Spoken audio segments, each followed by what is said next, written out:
Otep Família, mais um vídeo no canal. Desde já agradecendo a vocês, todas e todos, por estarem fazendo as inscrições no nosso canal, ativando o sininho de notificações, deixando o like de vocês, compartilhando nossos vídeos. Muito obrigado aos novos e novas inscritas e inscritos. Sejam todos e todos muito bem-vindas e bem-vindos. Este é o África no Centro, um canal para nós discutirmos relações étnico-raciais, história, antropologia, as contribuições que as populações africanas do continente da diáspora legaram para a humanidade, sempre a partir da perspectiva do pan-africanismo. Família, hoje a gente está aqui para dar uma ideia inusitada. Vocês já ouviram falar de eurofobia?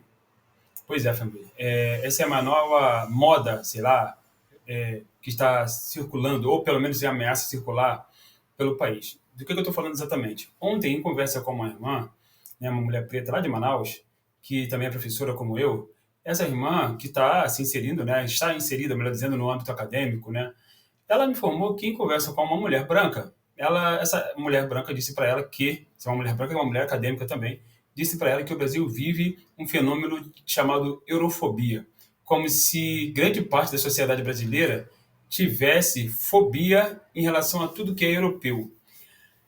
Nada mais absurdo, nada mais esdrúxulo.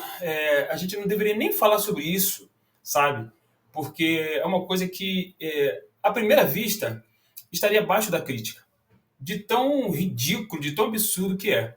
Mas, como muitas coisas absurdas acontecem no Brasil, e infelizmente, coisas absurdas acabam sendo assimiladas por pessoas que têm menos condições de fazer análises estruturais, análises políticas, né? A gente precisa já falar disso para poder fazer uma espécie de contraponto a qualquer tipo de ideia esdrúxula, como muitas ideias esdrúxulas tem por aí, né? Que podem acabar surgindo e podem acabar ganhando força e podem acabar ganhando adeptos e podem acabar, assim, gerando uma série de confusões na cabeça das pessoas. Em primeiro lugar, não há rigorosamente nada de eurofóbico no Brasil. Rigorosamente nada. Do ponto de vista político, as nossas instituições políticas, elas são todas centradas na Europa. Pode ver, né? A parte do judiciário, né? O STF, a parte legislativa, que é o Congresso Nacional, o Senado Federal, a Câmara dos Deputados, a parte da Presidência da República, Controladoria Geral da República. As leis no Brasil são todas centradas nas leis romanas. O direito estudado no Brasil é pautado no direito romano. No Brasil existe um sem número de igrejas católicas país afora. Grande parte da sociedade brasileira se diz católica, uma outra parte significativa se diz protestante, que são fenômenos fundamentalmente nascidos na Europa. Grande parte das pessoas tem representações religiosas europeias nas suas casas, que é o caso do crucifixo, que é o caso da Bíblia, né? Muitas instituições brasileiras, apesar de serem instituições estatais, têm o crucifixo na parede. Nas notas, nas cédulas, você encontra a palavra Deus seja louvado. Que Deus é esse? É Deus que os europeus trouxeram para cá, e que eles disseram que é deles, que era universal, etc. Já explicamos isso aqui no vídeo anterior, né? Que é uma mentira também. Então, o padrão de beleza neste país é o padrão de beleza europeu. Os clubes de futebol nesse país, alguns clubes têm fortíssimas conotações europeias. Propositalmente, eu estou aqui com a camisa da gloriosa seleção de futebol da Costa do Marfim. Mas se vocês pensarem um pouquinho, Flamengo vem de Flamingo, que é uma língua falada na Bélgica, por exemplo, né? São Paulo Futebol Clube, Esporte Clube Corinthians Paulista, que faz alusão a um clube inglês. Grêmio de Futebol Porto Alegrense, que é um clube fortemente de tradições alemães e que durante muito tempo não permitiu que negros entrassem nas suas dependências. Então, você Vasco da Gama, né, que faz alusão a um famosíssimo aí navegador português. Então, você tem uma série de influências, uma série de manifestações culturais europeias aqui no Brasil, como, por exemplo, a Oktoberfest, que acontece todo mês de outubro em Santa Catarina. Então, você tem nomes de estados no Brasil que fazem alusão à Europa, como São Paulo, por exemplo.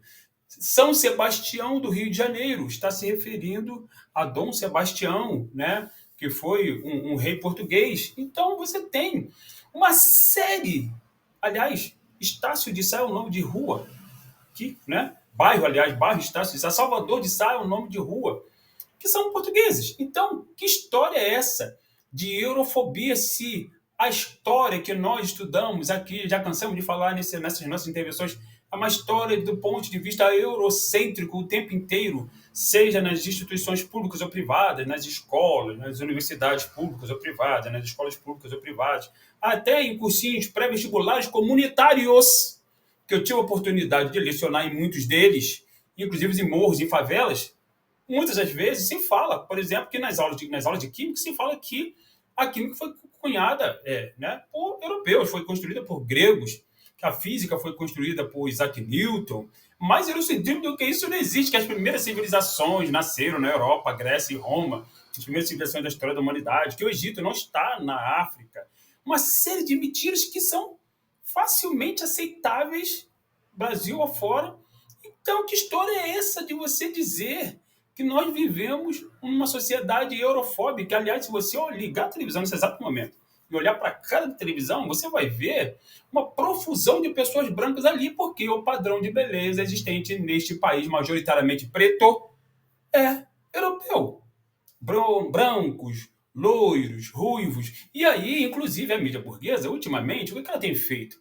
Quando ela coloca uma protagonista negra nas suas novelas, geralmente, quase que invariavelmente, essa protagonista negra, ela se relaciona com um homem branco, né? Ou seja, a mídia burguesa fazendo a campanha da famosa palmitagem. Palmitagem, que, diga-se de passagem, foi, com outro nome, né, chamado eugenia, uma política de Estado implantada no Brasil no início do século XX, com o objetivo de eliminar a presença da população preta neste país. Tudo isso são traços xenofóbicos diretamente contra as populações africanas neste país. Então, quando você não estuda a história da África, apesar de 21 anos da Lei 10.609, não é um traço eurofóbico, é um traço xenofóbico contra as manifestações, contra a história, as culturas das tradições africanas. Quando você liga a televisão e assiste a Bundesliga, ou a Premier League, ou a Ligue 1, que é a Liga Francesa, ou a La Liga, que é a Liga espanhola de futebol, onde joga o Vinícius Júnior, por exemplo, né? Ou a Eredivisie, que é a Liga Holandesa de futebol. Estou falando porque eu tenho costume de assistir essas ligas, porque são transmitidas aqui via satélite nas TVs a cabo. Você tem ali o tempo inteiro, né, a propaganda do futebol europeu. Mas você não tem campeonatos africanos mostrados na televisão, por exemplo. Você mal tem a Copa Africana de Seleções transmitidas para este território, que é majoritariamente preto, e que em grande parte desses pretos desconhecem o seu local de origem, porque foi negado isso também. Mas pergunte para os europeus, italianos, alemães, portugueses, suecos, dinamarqueses, que tem aqui, austríacos, holandeses, tem descendentes dessa galera aqui. Pergunta para eles de onde seus antepassados vieram, exatamente qual país que eles vieram. Porque a Europa ela não sofreu nenhum tipo de colonização de nenhum outro território, de nenhum outro povo. Mas o continente africano sofreu. Então a gente tem aqui um déficit enorme no que diz respeito ao conhecimento do local exato de onde essas populações africanas vieram. Então, que história é essa de eurofobia no Brasil? Onde se verifica isso? Então, família, antes que essas ideias esdrúxulas ganhem força, ganhem musculatura, se espalhem, né, se disseminem, como a gente fala na arqueologia, por aí, é preciso a gente matar o mal na raiz. É por isso que eu estou fazendo esse vídeo aqui para vocês, porque quando vocês ouvirem falar dessa historinha por aí de eurofobia, vocês falem para essas pessoas que os autores e as autoras que são estudadas nas escolas públicas e nas escolas privadas são geralmente brancos europeus. São geralmente brancos europeus, como Karl Heinrich Marx, Friedrich Engels, Max Weber, né? E por aí afora. Então, Immanuel Kant, Francis Galton, racista, Charles Darwin, Isaac Newton, todos esses caras são brancos europeus. Então, e grande parte deles são racistas, né? Einstein já acabou de ser mostrado aí uma declaração racista dele, Charles Darwin também, Francis Galton, não precisa nem falar, que foi o criador da eugenia repetindo que foi implantada no Brasil no início do século XX para eliminar a presença preta aqui no Brasil, porque se dizia que a presença preta no Brasil atrasava o desenvolvimento científico, tecnológico, humanitário do país. Então, onde está a eurofobia aí? Temos um racismo que é uma manifestação xenofóbica exclusivamente contra populações africanas. Lembrando sempre que, conforme explica o grande Carlos Moore, o racismo é um fenômeno fundamentalmente antinegro e quem criou o racismo, que é uma manifestação xenofóbica, de acordo com Sheikh Anta Diop, foram pessoas brancas e oriundas das estepes da Eurásia. Pessoas brancas e oriundas da estepe da Eurásia que, em determinado momento da história, invadiram o território europeu, principalmente o sul da Europa, e massacraram populações pretas africanas que estavam lá, conforme explica Carlos Moore na obra dele Racismo e Sociedade, conforme explica o grande pensador espanhol Gervásio Fournier González na obra dele chamada La Raza Negra é a raça mais antiga de la humanidade.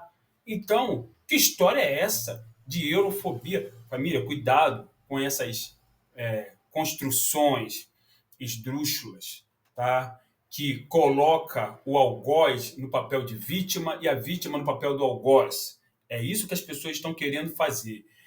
A mais nova armadilha que a extrema-direita pode estar cunhando para nós, pretas e pretos, principalmente que somos nós os maiores alvos dessa xenofobia.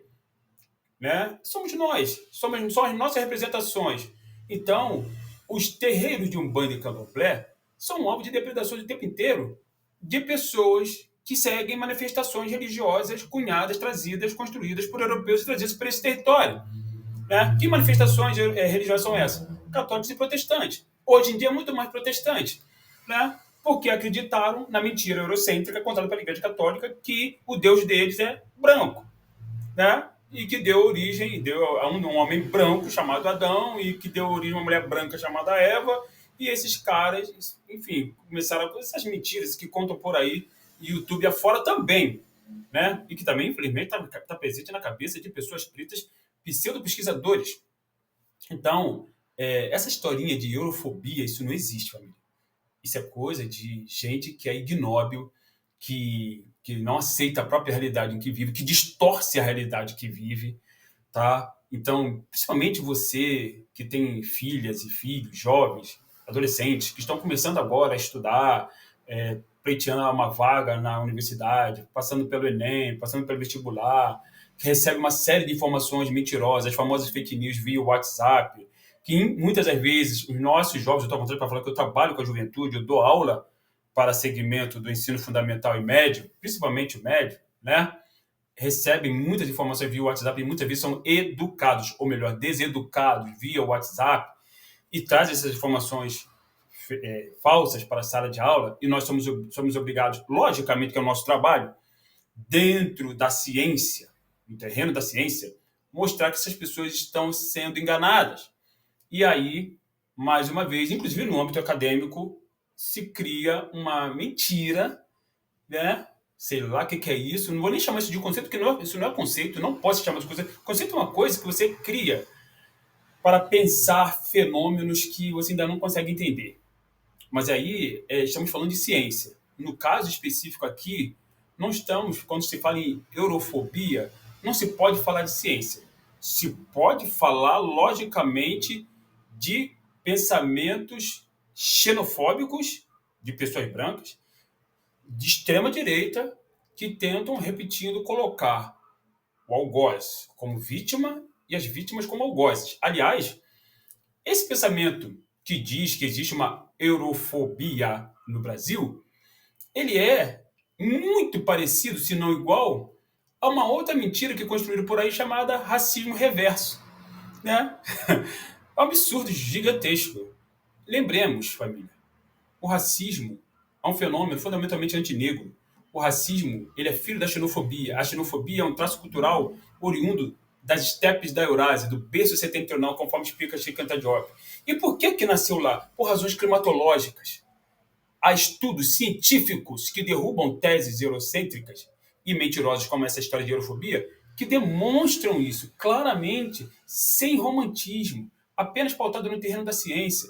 A xenofobia nasce no berço. Você tem que olhar por razões antropológicas, climatológicas, porque o clima impôs modo de vida às populações que lá viveram durante mais de 40 mil anos e que sofreram um processo de embranquecimento, porque as primeiras pessoas foram a irem para lá, para essa região, onde tem o Sibéria, Ucrânia, Rússia, já explicamos aqui anteriormente, são pessoas negras que passaram por um processo de despigmentação forte e de se adaptar a uma nova realidade que elas viveram, e essa realidade, paulatinamente, foi construída histórica e antropologicamente nessas populações, essa visão da xenofobia, porque os recursos com os quais elas tinham eram muito parcos, muito poucos. Então, eles tinham pouquíssimas condições de se defender de um clima terrível foi verificado na última era do gelo. Então, essas pessoas buscavam as cavernas, essas pessoas viviam em grupos. Então, essas pessoas acabaram criando, até para sua proteção, essa visão xenofóbica, antropologicamente, não tem nada a ver com ideologicamente, não. E são essas pessoas que mais tarde trouxeram essa visão para esse território aqui. E são as descendentes destas pessoas, muitas das vezes, que criam esses pensamentos esdrúxulos para, repetindo, colocar o algoz como vítima e a vítima como algoz. Dado o recado, família, venham todos e todas fazer o meu curso de História da África, onde a gente discute isso também. Ele é online, aula síncrona, comigo. O curso custa R$ 150 mensais. Me procure no Instagram, @jorge.pan_africano. Estamos juntos sempre. Em breve a gente volta aqui para um novo bate-papo. Hotep. Cuidado com as fake news. Africano Centro.